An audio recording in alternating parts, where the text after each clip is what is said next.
Olá, seja bem-vindo a mais uma classe bíblica. Que bom estar com vocês para mais um estudo da Palavra de Deus, na nossa sequência aqui dos estudos do livro das profecias de Daniel. E eu sou Josiel, e conosco hoje. Muito bom dia, Luciano Medeiros. Eu fico muito feliz em mais uma vez estar aqui com você. Seja bem-vindo e que nós possamos estudar um pouco mais a Palavra de Deus. Bom dia, bom sábado. Meu nome é Daniel. Estamos aqui hoje para estudar um pouco sobre Daniel e entender sobre a batalha, né, e entender também como Daniel conduziu todo esse processo. Vamos então ao nosso estudo. O primeiro verso, sempre destacamos aqui o que o autor trouxe para a gente, é Daniel 10, verso 19.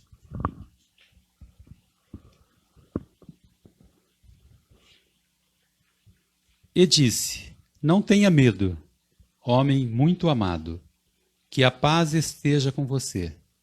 Anime-se, sim, anime-se. Vamos parar nessa primeira parte. O primeiro verso que o autor escolheu é um verso de animação, numa situação de dificuldade. Quero dizer para você que esse momento que estamos vivendo até é propício para a nossa lição, principalmente essa que fala de uma natureza de conflito, de dificuldade, de proporções que ali envolvia uma situação mundial. E também, agora, março de 2020, quando estamos gravando, né, esse vídeo, temos uma situação também de um certo pânico mundial. Você que está aí vivendo também está acompanhando o que está acontecendo com as epidemias que têm se avolumado, né, e principalmente essa última do coronavírus. E tudo isso a gente observa que a Bíblia já vem trazendo alguma coisa para a gente, mostrando que o fim se aproxima. E o livro de Daniel que estamos estudando, ele tem essa temática, né? Mostrar que as coisas vão acontecendo porque, no momento, o fim vai chegar. E a Bíblia é muito clara de que, nos últimos dias, as epidemias iriam se avolumar, né? Aumentar e serem crescentes. E o que estamos vivendo hoje já é uma demonstração disso. Fiz essa introdução porque neste estudo de hoje você vai observar que até esse verso de Daniel é porque a situação estava muito difícil naquele momento, que ele estava passando, o seu povo, e o Daniel, naquele momento tinha um contexto ali, né, de proporções globais, vamos dizer assim, para aquele evento do capítulo 10 ali, né? Exatamente, Jaza. Tem essa questão aqui, até fala no nosso verso áureo aqui, não temas, né? E naquele tempo lá existia um conflito, né? Um conflito cósmico, espiritual e também físico, né? O conflito físico que teve ali naquela época com Nabucodonosor, né? Ele, na época, que nos estudos anteriores a gente sabe que ele matou, destruiu templos, né? E Daniel vai para lá naquela época. Agora, o que nos faz entender isso é até fazer uma pergunta: o que estava por detrás disso tudo, né? O que estava por detrás disso tudo? Então, nós entendemos aqui no nosso manual de estudos e também no estudo da Bíblia, estava por detrás disso tudo um conflito, né? Naquela época, né? E até hoje é assim, esse conflito. E aí é o seguinte: a batalha ela está entre os anjos do bem e os anjos do mal, né? E também essa batalha ela está também na nossa mente e na mente também dos governantes. Se nós não estivermos as pessoas engajadas, as pessoas tementes a Deus, né, e buscando a Deus, né, nós não venceremos essa batalha. Agora, o que precisamos saber, né? Outra pergunta: o que nós precisamos saber, né? E o que nós precisamos fazer? Nós precisamos ter atitude, precisamos orar, precisamos clamar a Deus, né? Para nossos problemas, precisamos clamar a Deus para as outras pessoas, né? Não só isso. Aqui no nosso manual de estudos até tem uma passagem que eu grifei aqui para nós entendermos melhor. E diz assim, ó: a nossa luta não é contra o sangue e a carne, e sim contra os principados e potestades. Né? Quando nós falamos principados e potestades, principados é a monarquia, são os príncipes, né? E potestades nós entendemos que é Deus, né? É um poder maior. Então, nessa questão aqui, ou seja, estamos estar contra os potestados e potestades, dominadores deste mundo, temeroso contra as forças espirituais do mal nas regiões celestes.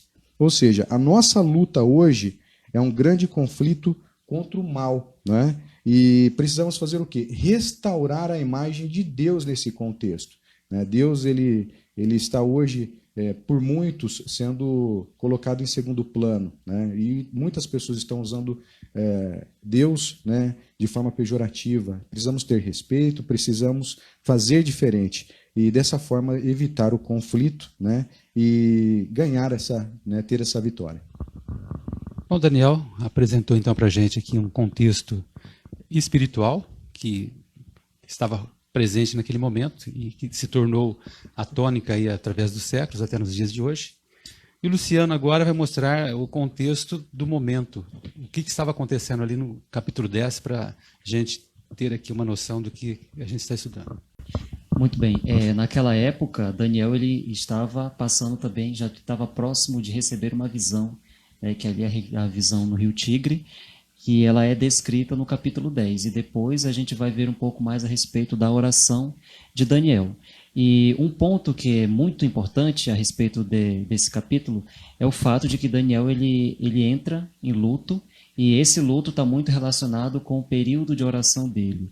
E é muito importante também lembrar que a Bíblia Sagrada não deixa claro qual foi um dos fatos mais importantes a respeito desse luto, né? Como se a gente pega esses 3 primeiros versículos do capítulo 10 e a gente faz uma leitura rápida, a gente entende que Daniel estava passando por um sério problema.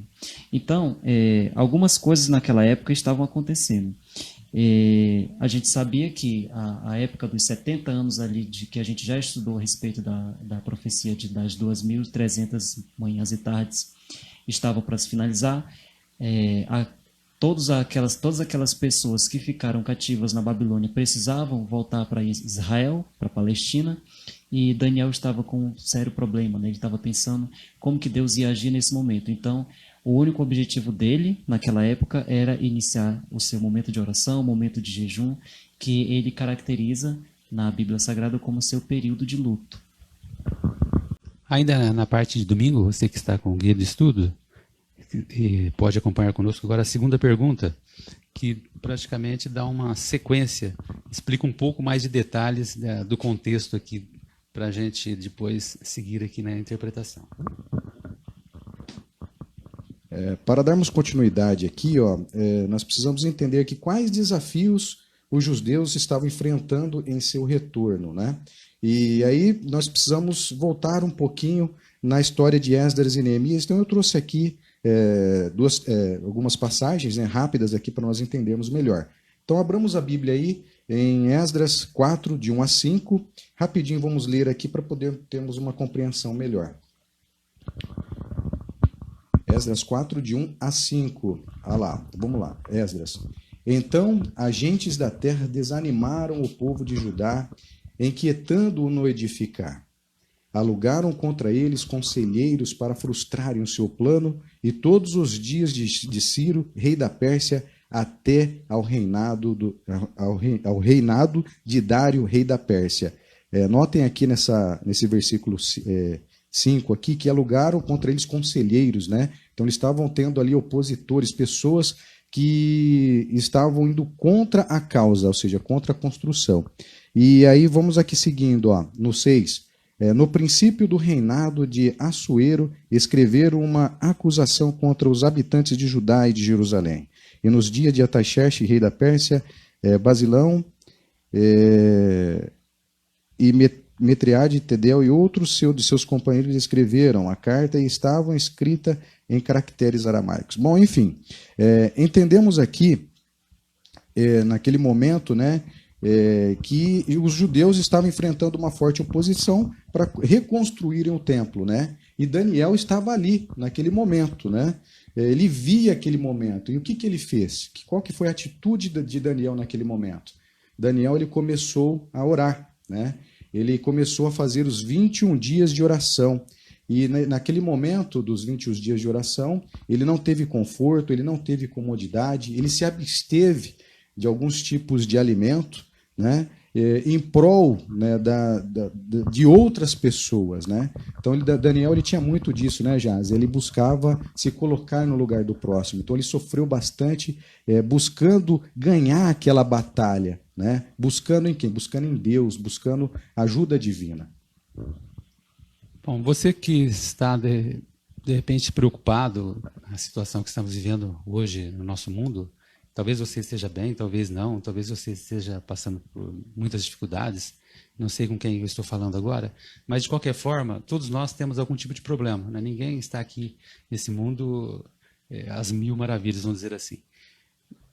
E a lição que a gente aprende de Daniel, a primeira coisa que você vai observar, que, como foi descrito, né?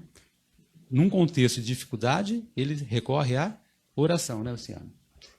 É isso aí. É algo que para a gente fica muito claro e a gente precisa começar a colocar essa prática nas nossas vidas. E Daniel ele deixa bem claro o livro.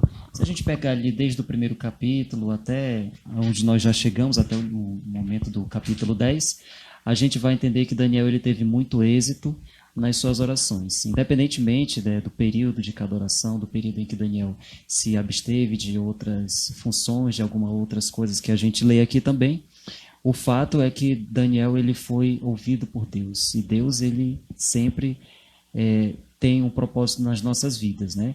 E deixa uma lição muito legal, que quando a gente observa as escritas, né, na Bíblia Sagrada, ele coloca 3 pontos muito importantes a respeito da oração. E aí eu cito, ele diz o seguinte, né, devemos persistir em oração mesmo quando nossas petições não são respondidas imediatamente. A gente sabe que Deus ele tem um tempo para agir, e a gente precisa também compreender e entender esse tempo. O segundo ponto, que para mim é um ponto muito importante, ele fala sobre a oração intercessória, que é um tipo de oração em que nós precisamos interceder pelo próximo.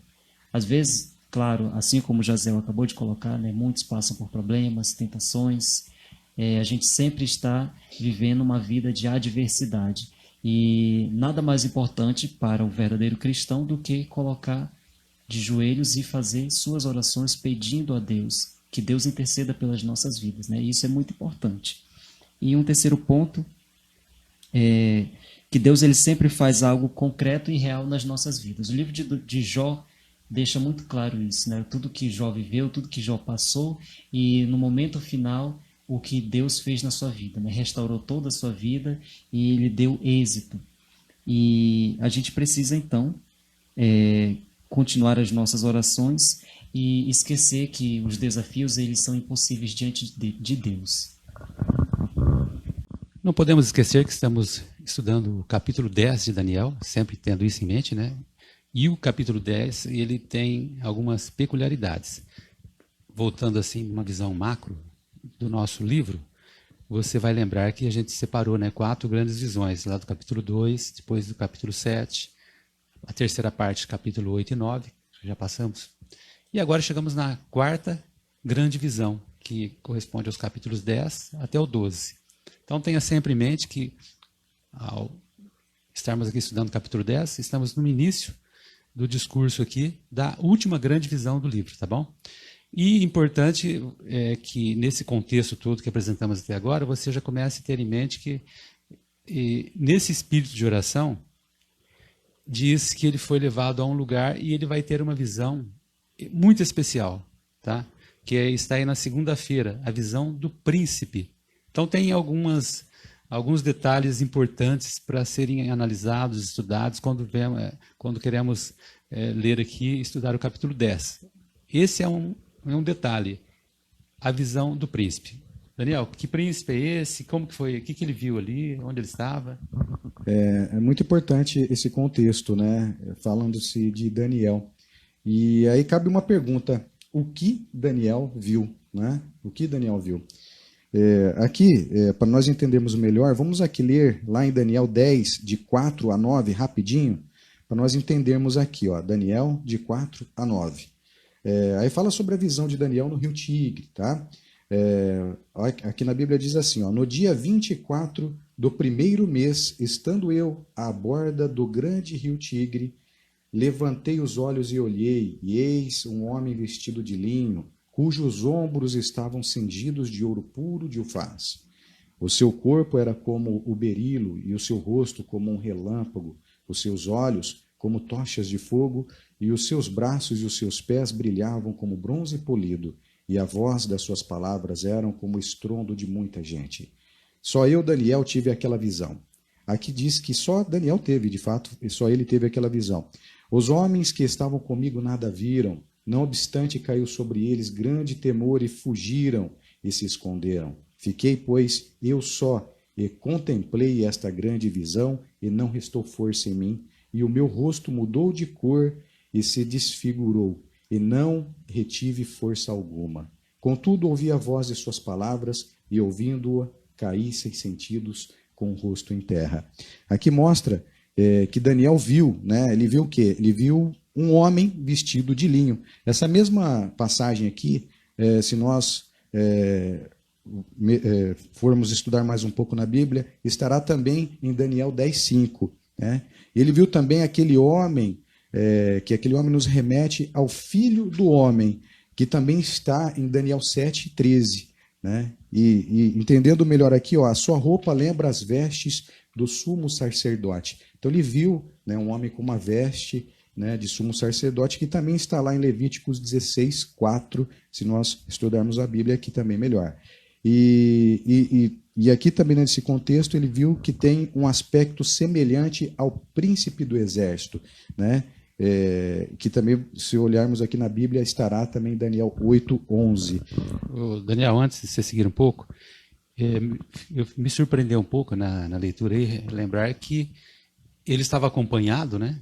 Então ele não estava só, e é mais ou menos como se estivéssemos com uma imagem saturada, né? De repente aparece um clarão tão forte que você não consegue enxergar, ver nada, e ele consegue ver e ter aquela visão de quem é essa pessoa, e começa a descrever para a gente, que é essa descrição que você fez aí, leu, né?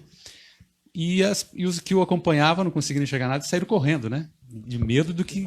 atemorizados, porque alguma coisa assustadora estava acontecendo ali. E só Daniel começou a entender que ali era uma revelação especial para ele, né? Então é interessante a gente ver nesse contexto. E você que está nos ouvindo, queremos pedir para você, de repente você está apenas ouvindo, não pegou a Bíblia aí, pegue a sua Bíblia depois, ou agora, dê uma lida depois com bastante calma, no capítulo 10, que você vai observar os detalhes, né? Que riqueza que é todo esse contexto aí, o que está acontecendo. Pode continuar, Daniel. Bom, aqui para fechar nossa conclusão, essa visão foi uma visão bem clara que Daniel teve, né? E aí descreve o que? A experiência, né? Ou seja, dificilmente podemos imaginar um esplendor dessa magnitude, né? E aquele momento que Daniel viveu, né? E a conexão disso tudo, né, remete ao quê? Ao santuário celestial. Né? Então, Daniel ele estava tendo essa conexão com o santuário. Então, isso fez com que Daniel caísse, né, com o rosto em terra, porque ele não aguentou de tanto brilho, e ele ficou maravilhado com isso. Bom, você já teve uma noção geral do que está acontecendo, né, naquele momento. Começou a visão, tudo isso estava diante dele. E o Luciano agora vai fazer umas comparações aqui com outras partes da Bíblia para que a gente identifique mais facilmente quem é esse personagem. Sim, é uma coisa que nos deixa muito, muito curioso a respeito de que Daniel observou nessa visão. Né? Chegou um momento em que todos que estavam ali se apartaram e apenas Daniel ficou. Mas mesmo Daniel, ele se enfraqueceu e se pôs ao chão, de rosto ao chão, e teve o seu rosto transfigurado, assim como ele próprio fala. Né? E se a gente for fazer um estudo mais aprofundado na Bíblia Sagrada, a gente vai ver que alguns pontos na Bíblia, tanto no Novo quanto no Velho Testamento, se equiparam a essa visão de Daniel. E aí, os exemplos mais claros que a gente tem aqui é de Josué, no capítulo 5, o versículo de 13 a 15, e Apocalipse. Apocalipse ali no primeiro capítulo mesmo, de 12 a 18, a gente vai ver uma mesma informação. E aí eu citei aqui alguns pontos que eles colocam como importantes e próximos, né, dessa visão de Daniel. Olha aí, há muita semelhança entre os seres que foram descritos na visão de Daniel. Os olhos são como fogo, os pés são de bronze e o cabelo e as vestes são brancos como a neve. Então, se a gente pega ali Josué e dá um estudo um pouco mais aprofundado em Apocalipse, a gente vai ver essas identificações como elas são bem próximas, né?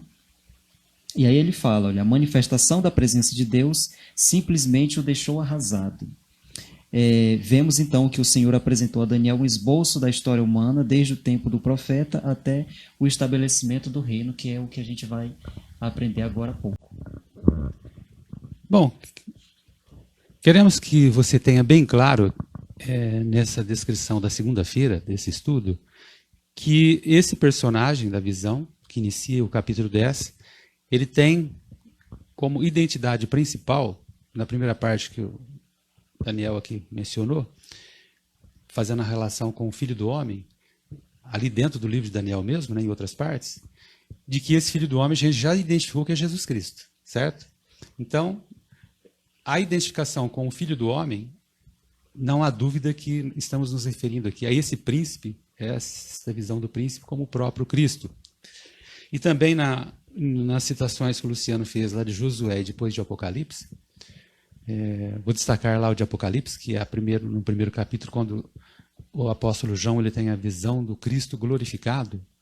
E quando pegamos lá, você pode fazer esse paralelo depois, ler aqui essa descrição que o Daniel mencionou aqui no início do capítulo 10, da visão dele, de como era esse personagem, esse príncipe, e vai lá em Apocalipse, nos versos, né, como o Luciano mencionou, os 12, capítulo 1, de 12 a 18, e você vai perceber que a descrição é quase a mesma. Os paralelos, a gente não vai ficar citando aqui para não se aprofundar muito nesses detalhes, mas você pode fazer a comparação de que Jesus, que era o Cristo glorificado lá do capítulo 1 de Apocalipse, se identifica em quase todos os detalhes, é o mesmo personagem aqui dessa visão. Então, Daniel não estava vendo nenhum outro personagem a não ser o próprio Cristo que estava ali com ele. Vamos seguir agora na terça-feira, tocado por um anjo. Já conhecemos o primeiro personagem da visão, que é Jesus Cristo. Agora, o anjo, não há aqui a questão de dificuldade na identificação, é o anjo Gabriel, isso aí já é mencionado, né, no livro e no capítulo, então não é essa a questão. Na parte de terça-feira, nós vamos aqui ver alguns detalhes com relação aos toques, né? São mencionados 3 toques que o anjo Gabriel dá em Daniel. Tá? E que simbologia que tem esses toques? O primeiro toque, o segundo toque e o terceiro toque. Daniel, qual que é o primeiro toque? O que você achou? Bom, Jaza, só contextualizando, né, profundamente afetado pelo esplendor da luz divina, né? Estava assustado. Né? Estava assustado, então ele foi afetado por aquele esplendor, né?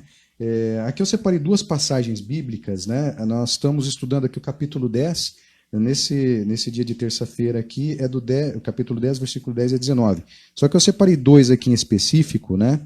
Que é o quê? O versículo 11 e o 12. Vou ler rapidinho para nós contextualizarmos melhor aqui, temos um melhor entendimento.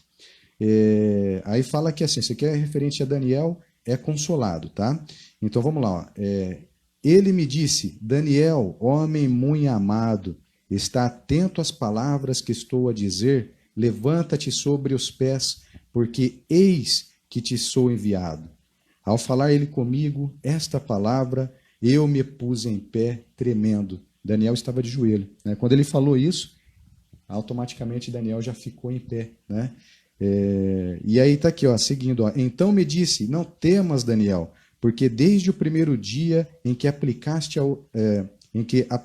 o coração a compreender e a humilhar-te perante o teu Deus, aqui até fala, né? Essa questão, isso nós precisamos trazer para nós isso hoje, né? Precisamos orar, precisamos buscar a Deus, né? E também se humilhar com relação a Deus. E aí, completando aqui, ó, a compreender e a humilhar-te perante ao teu Deus, foram ouvidas as tuas palavras, e por causa das tuas palavras é que eu vim. Né? E aqui mostra o clamor de Daniel para com Deus, né? E aí ele viu que ele poderia ser escutado, né, Jaz? E aí fala que no primeiro toque, né, ou seja, ele habilitou o profeta a ficar de pé, e ouvir as palavras de conforto vindas do céu, né? E aqui tem um pedaço aqui da nossa lição que diz assim, ó, não temas, Daniel, porque desde o primeiro dia em que aplicaste o coração e a compreender e humilhar, né, perante o teu Deus, foram ouvidas as suas palavras. Nós precisamos trazer isso para o nosso dia a dia. E nós precisamos fazer o quê? Orar sem cessar. Precisamos orar, precisamos conversar com Deus, precisamos clamar a Deus, não só por nós, mas também para as outras pessoas. Muito bem, vamos ao segundo toque. Então, o primeiro toque habilitou ele a ficar de pé, e o segundo, Luciano? No primeiro toque, Daniel, ele foi habilitado a ficar de pé, então, até porque ele não estava nem suportando olhar para aquela visão. E o segundo toque do anjo é uma habilitação muito importante. Ela fala que Daniel ele foi habilitado, então, a falar.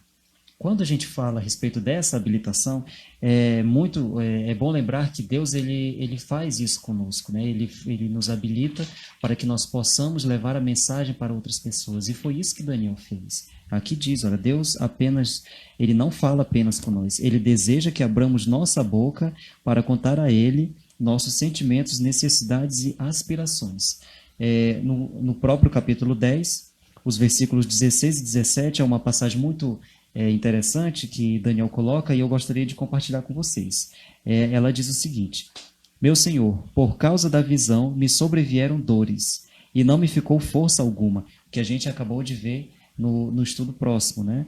E pois pôde o servo do meu Senhor falar com o meu Senhor, porque quanto a mim não me resta já força alguma, nem fôlego ficou em mim. E aí a gente começa a entender a intercessão do anjo, né? O anjo que vem ali ajuda Daniel, o coloca de pé, e logo após isso lhe dá habilidade para falar, porque nem isso ele também estava conseguindo. Achei interessante esse comentário que você fez da habilidade, trazendo para nós também, porque às vezes a gente fica meio apreensivo, né? Nossa, nós três mesmo aqui, né, fazendo esse programa para você que está nos ouvindo aí, quem está nos habilitando-nos a falar, na verdade, por nós mesmos, de repente não teríamos, né, essa facilidade. Mas a gente percebe a operação do Espírito Santo, né? Deus atuando em nós para trazer palavras apropriadas para você nesse dia. E o terceiro toque, então vamos recapitular aqui. O primeiro, ele estava assustado, ele ficou de pé.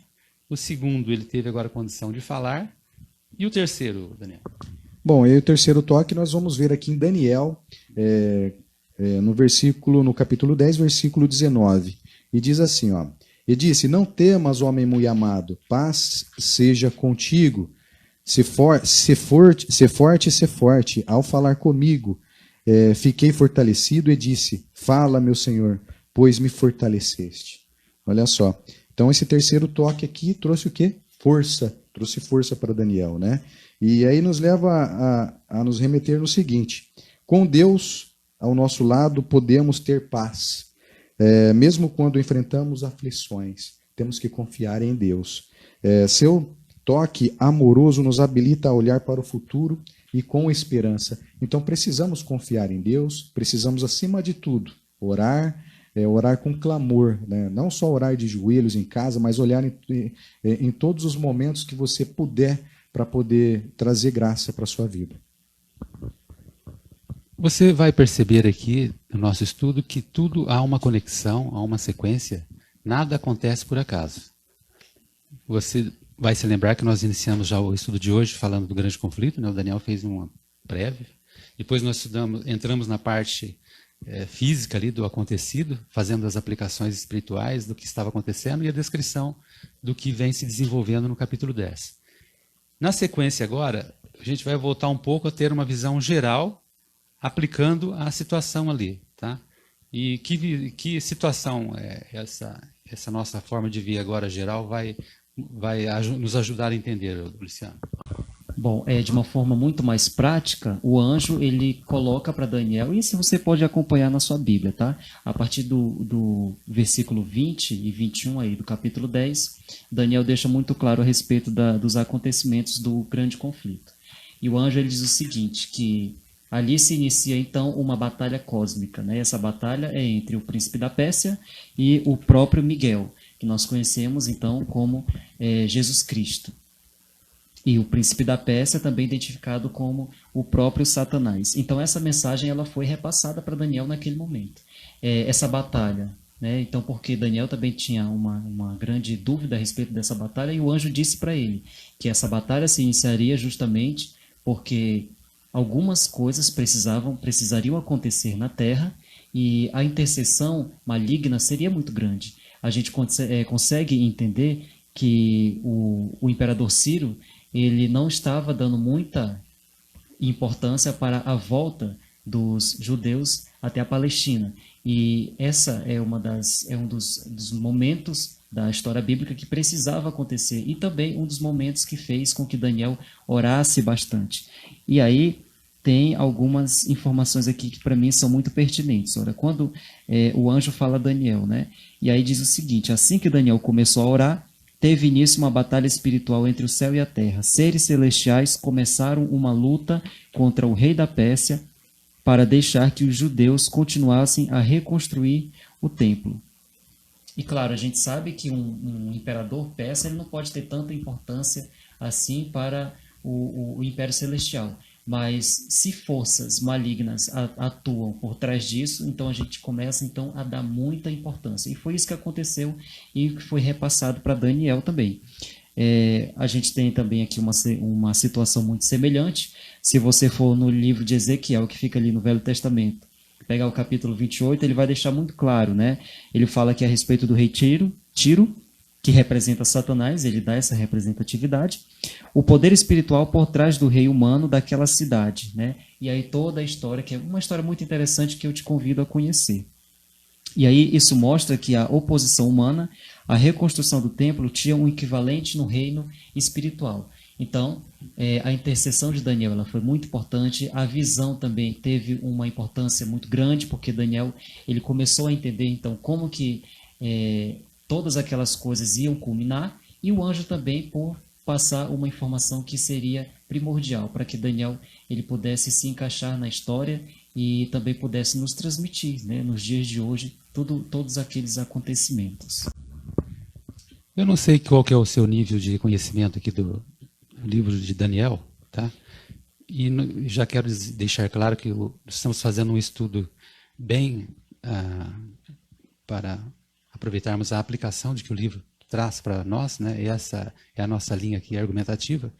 Mas eu não posso deixar de dizer aqui que esse momento você precisa também conhecer uns detalhes. Esse rei da Pérsia, também comparado, como ele diz, com o rei de Tiro, existe uma polêmica muito grande se ele é realmente Satanás ou ele é simplesmente Ciro, que era o rei da Pérsia naquele momento, tá? Então, o que eu quero deixar para vocês é que nós não vamos entrar nessa argumentação, tá bom?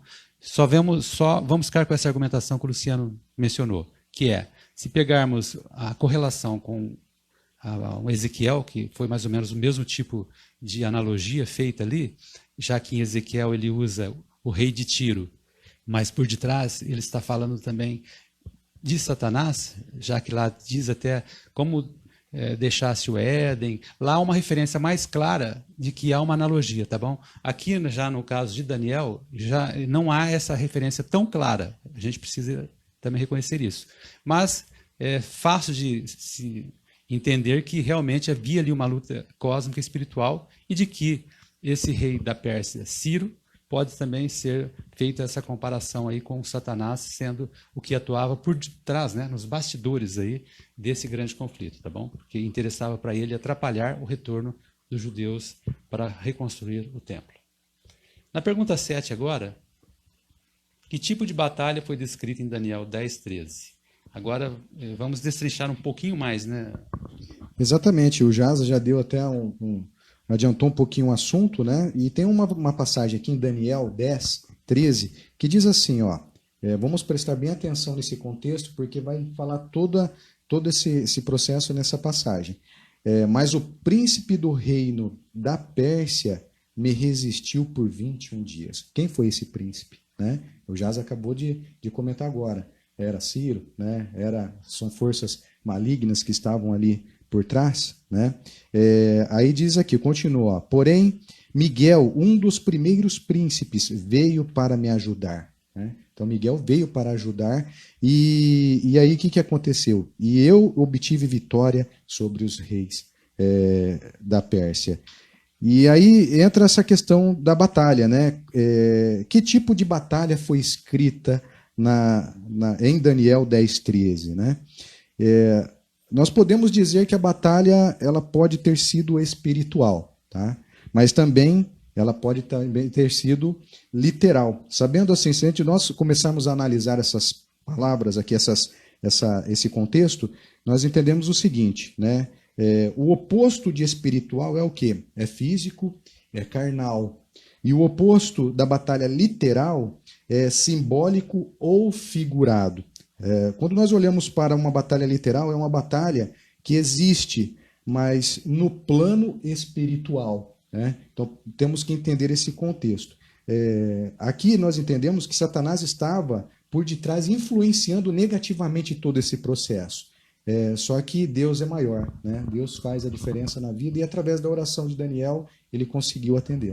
Então você quer dizer que é físico porque na verdade estava acontecendo e espiritual porque havia uma situação ali sendo resolvida no âmbito não da situação física, mas no plano espiritual. No plano espiritual, tudo ao mesmo instante. Né? Tudo ao mesmo instante. Bom, antes de entrarmos na quinta-feira aqui, e o Luciano vai continuar falando dessa luta, dessa batalha, só o detalhe daqui do verso que você leu, Daniel, que diz um dos primeiros príncipes, né?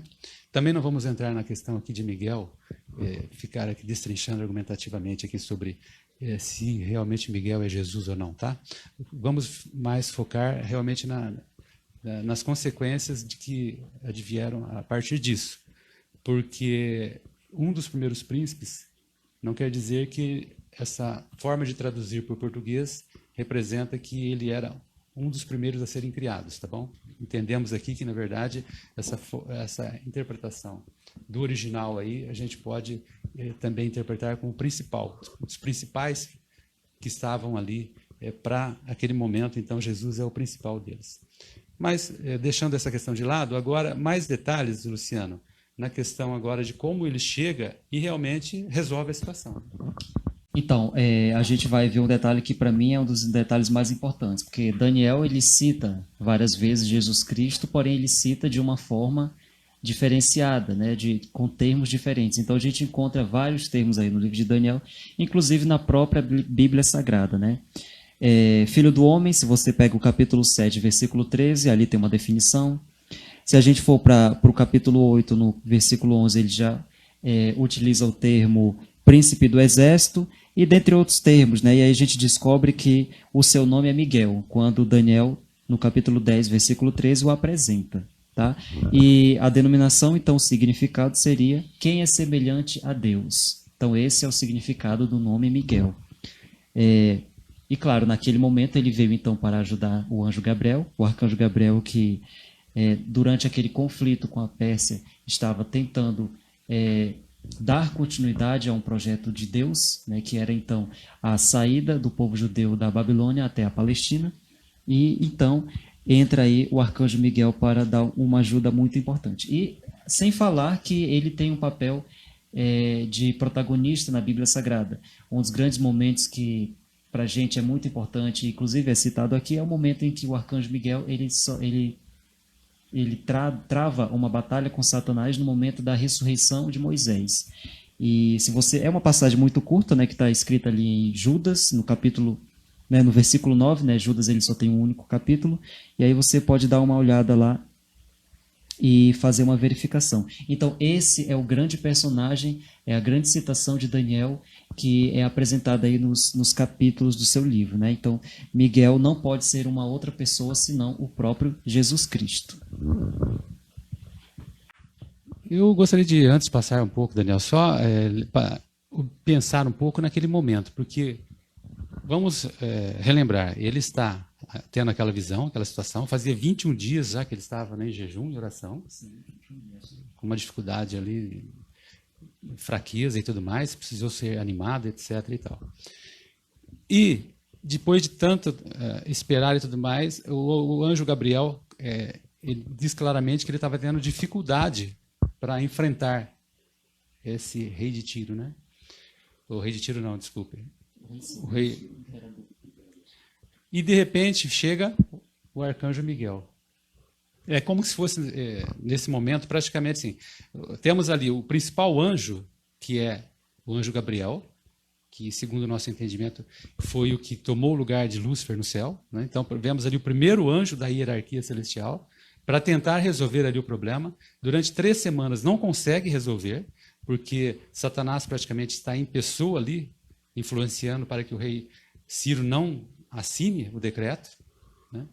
E neste momento chega agora Miguel, né, o príncipe dos príncipes. Olha, mais uma vez aqui, o príncipe vitorioso, ele vem para resolver o problema. E quando ele chega, praticamente ali naquele palácio, se existiam demônios ali, praticamente todos ali saem, porque perante Miguel, esse grande príncipe, não há quem fique na presença dele, né? Praticamente, nesse momento, resolveu todos os problemas e agora ele pode... A história deu prosseguimento, né? A partir daí, então, a gente entra numa outra fase, que é a fase de liberação deles, né? E na questão 8, Daniel, seguindo mais um pouco, como Jesus conseguiu a vitória agora no conflito cósmico? Como que você faz essa comparação aí? Essa questão, né? O conflito cósmico, né? E aqui está falando aqui lá em Colossenses 2,15, é uma passagem bem curtinha. Vou até ler aqui para podermos compreender aqui, ó. Colossenses 2, versículo 15.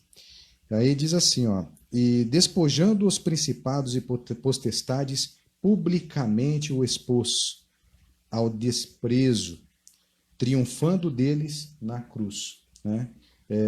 Nesse contexto aqui, já é bem entendível, né, que Jesus, né, ele foi crucificado, né? Então Satanás pensou que tinha vencido, né, o poder celeste, né? E não foi isso que aconteceu, né? Tem uma história bem completa que nos diz isso. Bom, enfim, e aí diz aqui, ó, ao enfrentarmos as forças do mal, podemos ter fé em Jesus. Temos que ter fé em Jesus, temos que confiar em Deus e em Jesus. Sabemos aqui que Jesus venceu o mal, né? E uma contextualização aqui nos diz o seguinte: às vezes olhamos ao redor e só vemos coisas ruins, e é o que está acontecendo hoje aqui no nosso mundo, né? Estamos olhando ao redor, estamos vendo coisas ruins, uma epidemia aí que está afetando o nosso país também aqui, né? Então precisamos ficar atentos. Aí diz aqui, né? Além dessa questão de coisas ruins, afeta com violência, imoralidade, corrupção, doenças, né? É o que nós estamos enfrentando aqui. O inimigo não é feito de carne e sangue, tá? Então isso nós temos que ter em mente. E ataca-nos brutalmente de todas as formas. Precisamos ficar atentos quanto a isso. Mas não importa a dificuldade das batalhas que temos que travar, Jesus luta por nós e permanece como nosso príncipe, tá? E o sumo sacerdote no santuário celestial. Nós temos que confiar em Deus, temos que ser fervorosos nas nossas orações e buscar multiplicar a palavra de Deus e defender Deus em todas as instâncias. E aqui fica uma pergunta para reflexão, né? Como podemos tornar a promessa da vitória uma experiência real em nossa vida cristã? Eu gostaria de compartilhar com vocês 3 versículos bíblicos para você posteriormente pesquisar e responder essas perguntas. Tiago 4:17, 1 Coríntios 10:13 e Romanos 16:20. Aqui vocês vão achar algumas palavras de consolo e também de motivação para podermos enfrentarmos aí essas tribulações que nós estamos tendo na nossa vida. Fica então, né, uma boa sugestão de estudo posterior aí para você ter o seu conforto aí no momento da dificuldade. Nas minhas últimas palavras de hoje, já que estamos chegando ao final do estudo dessa semana, eu queria fazer uma comparação até aqui dessa questão 8 aqui, que é um versículo que o Daniel acabou não apresentando, que é o seguinte: se a gente observar tudo o que está acontecendo e essa situação dramática que estava Daniel passando naquele momento, e ver a atuação de Jesus trazendo vitória para ele, e de repente Ciro acabando por fim assinando o decreto ali, resolvendo toda a questão quando surge Miguel e expulsa Satanás, né? Às vezes as pessoas ficam pensando que essa questão do grande conflito é um certo mito, né? Hoje, infelizmente, muitos não acreditam em Satanás, não acreditam que existe o mal. É isso, a gente percebe, sendo que a Bíblia é muito clara nessa questão entre a luta entre o bem e o mal, entre Lúcifer e Cristo. Isso é muito claro.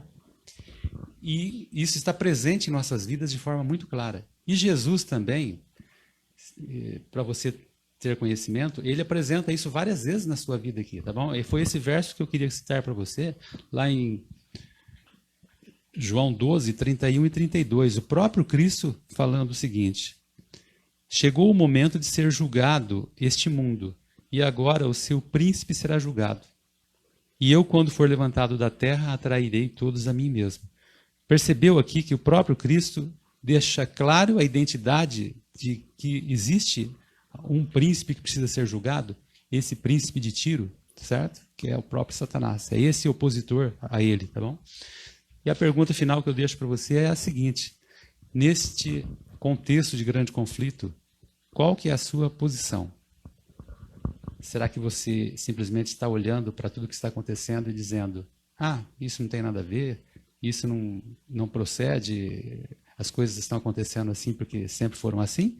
Ou você observa que estamos caminhando para uma situação complicada no mundo e que realmente precisamos nos posicionar diante desse conflito, né, cósmico que está por se deflagrar de forma a chegar à sua fase final, tá bom? Então, estamos chegando ao final de tudo isso aí.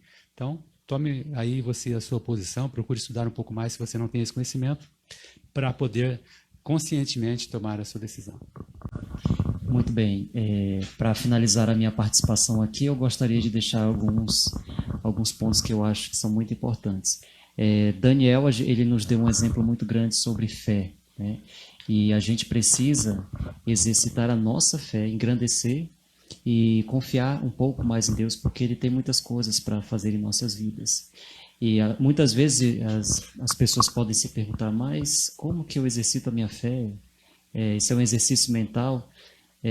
Pior que não, porque se a gente for pegar ali Efésios, no capítulo 10, capítulo 2, a gente entende que a fé, ela é um dom de Deus.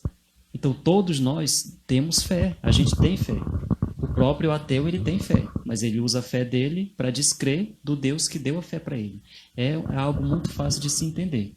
E esse exercício, ele precisa ser diário. Então a gente fica ali, precisa ser um pouco mais próximo de Daniel. Daniel é um grande exemplo dentro da Bíblia Sagrada, e quando a gente se compara a ele, a gente parece um anão espiritual, né? Então, esse aqui é o meu apelo, que nós possamos ter um pouco mais de confiança em Deus e deixar que Ele siga em frente, na frente dos nossos projetos. E Ele sim é o grande vitorioso. Jesus Cristo está ali nos dando a mão para que nós também sejamos vitoriosos junto com Ele. Bom, eu faço das palavras do Luciano as minhas, né? Foi bem completo aí, né, no apelo. O meu pensamento não é diferente. Nós temos que buscar fé, buscar conhecimento divino. Nós estamos vivendo hoje num mundo difícil, né, um mundo com muitas pessoas descrentes que buscam tirar, né, do nosso pensamento o poder divino, né? Então nós temos que ser diferentes, temos que buscar dar o exemplo e ajudar o próximo, e não nos esquecendo aí de orar pelo próximo, né? E além de fazer boas obras, nós também temos que fazer graça mediante a Deus. É o que pedimos aqui, né? E bons sábados a todos. Chegamos ao final do capítulo 10. E a próxima semana anuncio para você que esteja conosco no próximo sábado para o estudo do capítulo 11. Durante a semana eu convido você, se não tem o guia, se tiver o guia, você vai ter, né, diariamente uma parte para ir estudando. Se não tiver o guia, leia o capítulo 11 aos poucos durante a semana. Eu sugiro até que, se você quiser se aprofundar mesmo, leia o capítulo 11 todos os dias, até chegar na sexta-feira. Por quê? Para muitos, o capítulo 11 de Daniel juntamente com Apocalipse 17, são os 2 capítulos mais difíceis da Bíblia. Então temos uma missão aí árdua, hein? Na próxima semana, estudarmos com vocês um dos capítulos mais difíceis da Bíblia para ser interpretado, que é Daniel 11. Mas, com a graça de Deus, alguma coisa esse capítulo nos ajudará aqui na nossa caminhada cristã. Que Deus abençoe a todos.